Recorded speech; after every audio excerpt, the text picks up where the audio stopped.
By the time most of Westbriar stirred awake, Marta Levin had already slung 3 leashes over her shoulder and started down Maple Drive, shoes muffled by the first scatterings of golden leaves. She was 28, quiet as snowfall, and unknown to almost everyone except the pets she walked. Their owners knew her as reliable, punctual, and politely reserved. That last quality, her reticence, had sealed an invisible wall between Marta and the world since childhood, a wall she rarely tried to breach. Yet inside her head whole continents of language flowered. She read epic poems on the bus, filled notebooks with half-finished novellas, and narrated the lives of strangers in her mind. Words were both sanctuary and labyrinth. Speaking them aloud had never felt safe. But stories? Stories were oxygen. She just hadn't figured out how to share them, until the morning Basil the corgi tried to defeat a fire-breathing truck. It happened at 6:17 a.m. A garbage truck rattled around the corner, exhaling diesel exhaust. Basil barked and lunged forward as if he alone could disarm the metallic dragon. Marta, caught between amusement and admiration, steadied the leash. Into the quiet dawn she murmured, "Easy, brave knight Basil. The dragon retreats at sunrise." Basil stilled, head cocked as though he'd heard and understood every syllable. The words had slipped out before Marta could snatch them back. No one else heard. Maple Drive was deserted. But something shifted inside her, like a latch clicking open. She finished the round, returned Basil to Mrs. Patel's porch, and almost convinced herself to forget the incident. The next day, Mrs. Patel met her at the door, face alight. "I don't know what you did," she said, "but Basil strutted in here yesterday like he'd conquered the planet. He let the Roomba roll right past without yapping once." She laughed, patting the corgi's head. "Whatever training trick you used, keep it up." Marta flushed, offered a shy nod, and left. On the sidewalk, she tasted the echo of her own words, "Brave Knight Basil," and felt heat rise behind her eyes. She wasn't sure if it was embarrassment or possibility. That afternoon, she picked up her next charges. Luna, a silver-gray husky with eyes like cracked ice, and Pippin, a timid rescue beagle whose owner, Mr. Contreras, frequently apologized for the dog's skittishness. Luna pulled ahead with a queen's confidence, while Pippin slunk close to Marta's ankles. A gust of wind rattled an aluminum sign outside the hardware store. Pippin yelped and tried to crawl under Marta's coat. Without thinking, she crouched. "Fear not, Scout Pippin," she whispered. "Your keen nose has already mapped every secret tunnel in these lands. No clattering shield can break your courage." Pippin's trembling lessened. He sniffed the air, took a tentative step, then another. Luna issued a throaty chuff, almost encouraging. They resumed walking. Marta kept weaving the narrative in low tones. How Luna was captain of the Northern Watch, guiding her company across frozen seas, while Scout Pippin uncovered hidden passageways beneath enemy lines.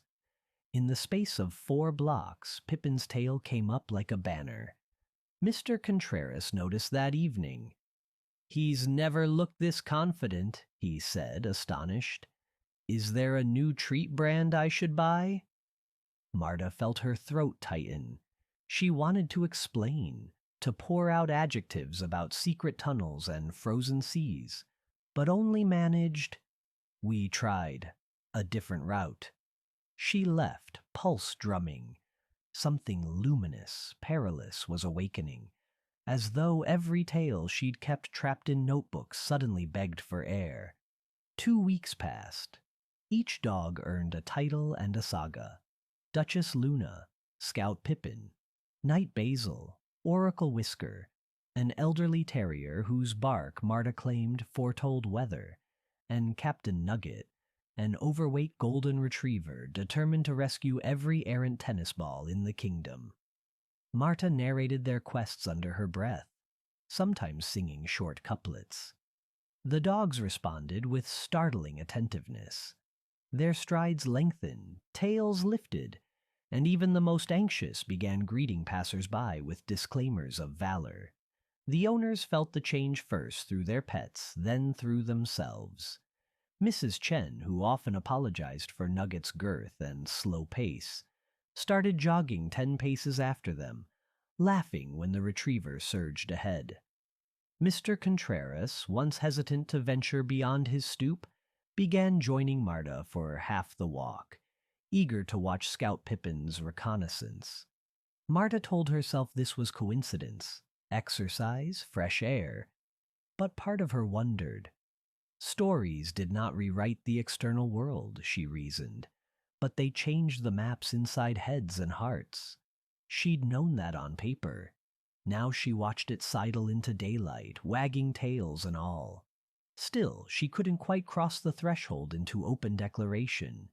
She spoke to the animals, not the humans, as though the dogs were safe conduits. Then came the Riverside Fair, and the wall shimmered.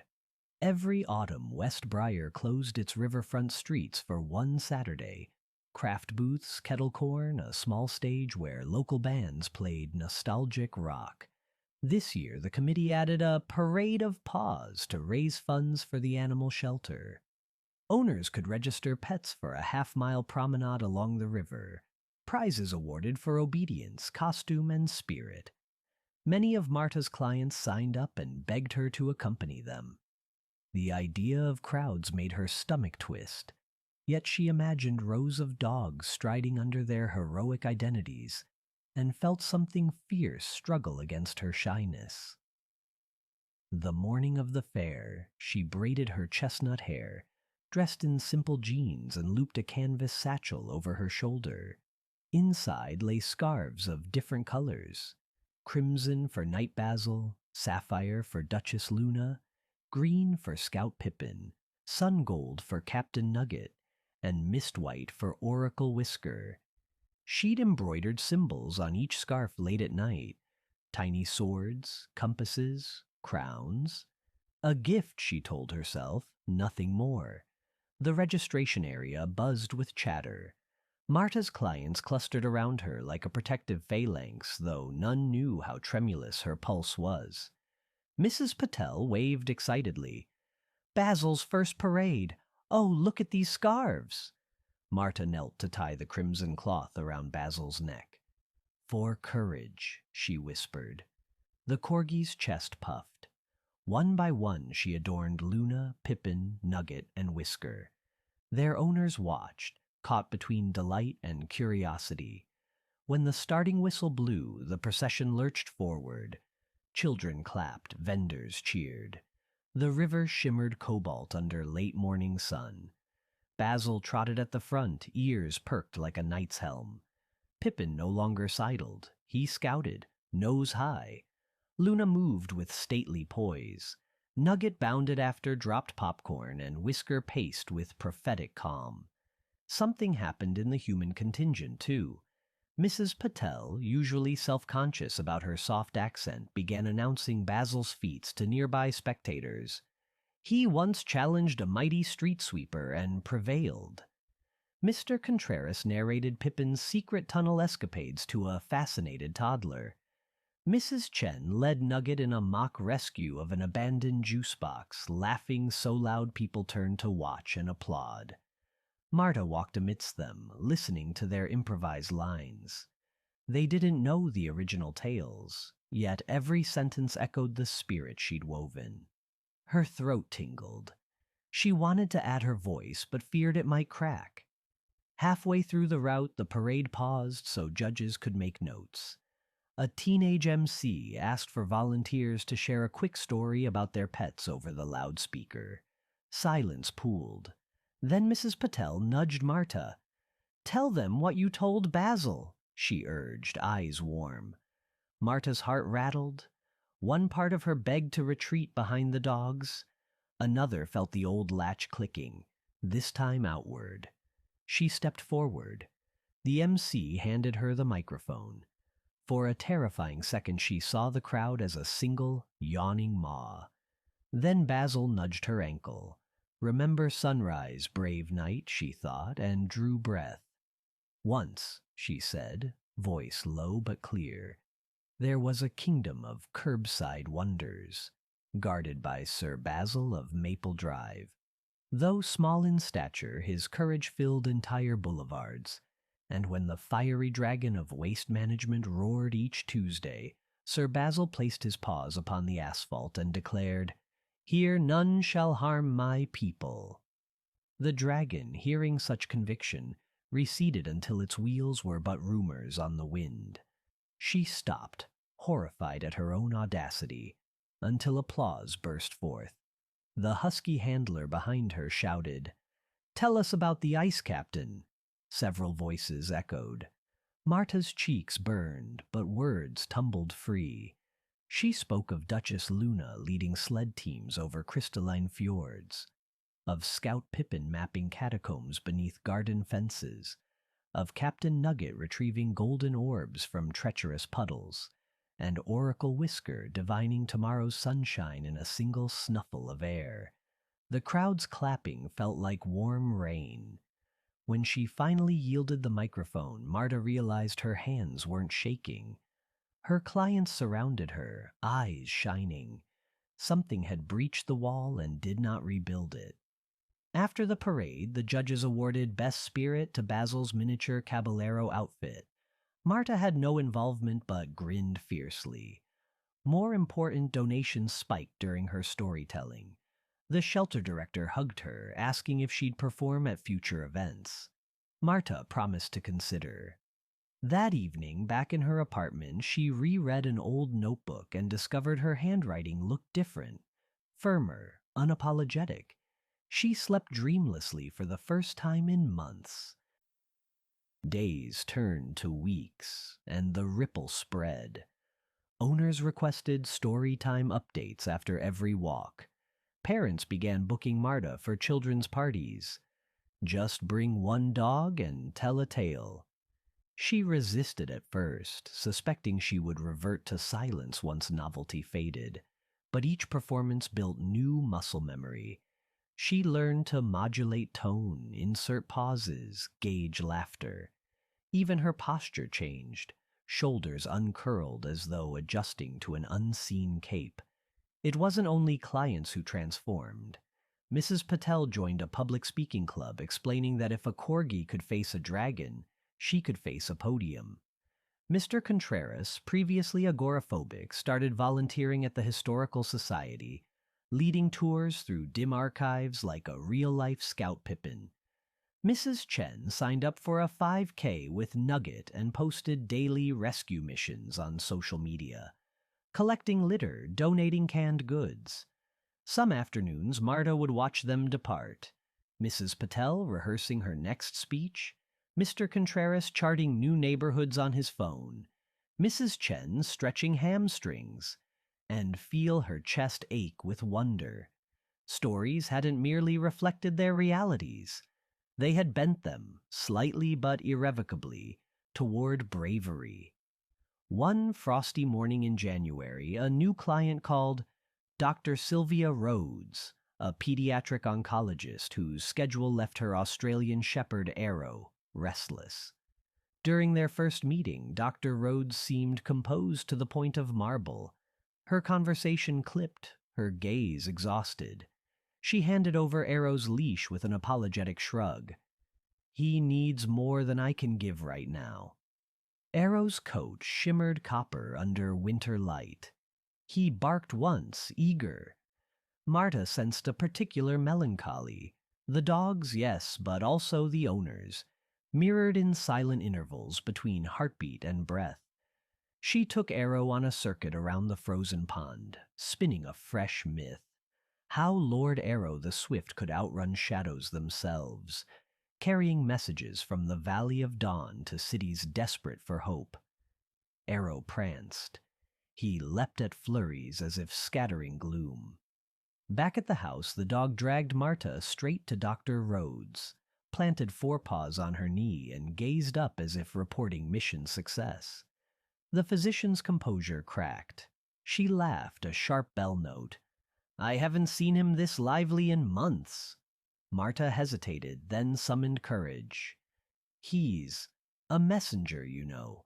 Brings sunrise wherever he goes. Dr. Rhodes studied her. Is that so? Her voice carried fatigue, but something glinted beneath. Maybe I could borrow some sunrise. She bent to rub Arrow's ears. Tell me the rest of his story. So Marta did, haltingly at first, then gaining fluency. Dr. Rhodes listened, shoulders lowering, lips curving. The next week she joined the walk, still in scrubs, and asked for another chapter. By March, she organized a fundraiser 5K titled Arrow's Run, proceeds benefiting pediatric cancer research. Participants wore orange bandanas, the color of sunrise, around wrists or necks. Even local news covered it, quoting Dr. Rhodes, "Stories move our legs when our hearts feel tired." Standing at the starting line that clear March dawn, Marta felt the weight of her own journey. She had always believed introversion meant retreat, but now realized it could mean incubation, the slow brewing of words until the moment they were needed. She glanced around. Mrs. Patel stretching beside Basil, now a therapy dog visiting nursing homes. Mr. Contreras high-fiving Pippin before manning the water station. Mrs. Chen and Nugget leading warm-ups. Dr. Rhodes adjusted Arrow's harness, smiling over her shoulder at Marta. A whistle blew, feet thundered, paws padded, bandanas fluttered like tiny flags. Marta ran with them, breath misting, words swirling in her mind. Not a wall, but a wide-open gate. She recalled the earliest tale of Knight Basil and the garbage truck dragon, understanding now that every hero is just someone who gives their fear a different name, and then walks, trots, or bounds past it. As the finish arch approached, sunlight spilled across the route. Arrow surged ahead, ears slicing wind. Marta pumped her arms, laughter lodging in her throat. The crowd's cheers crescendoed, echoing off river houses, off bare branches waiting to bloom. When she crossed the line, someone thrust a paper cup of water into her hand. She drank, chest heaving, then turned, and saw Dr. Rhodes standing beside her, eyes bright. "Thank you," the doctor said simply. "For what?" Marta asked, voice hoarse. "For giving us another story to run toward." Marta looked at the throngs, children on parents' shoulders, dogs wagging, volunteers stacking cups, and felt a warm certainty coil through her. Every life here had bent, however slightly, under the gentle pressure of a narrative she once whispered only to animals, and each had, in turn, authored new chapters she could never have written alone.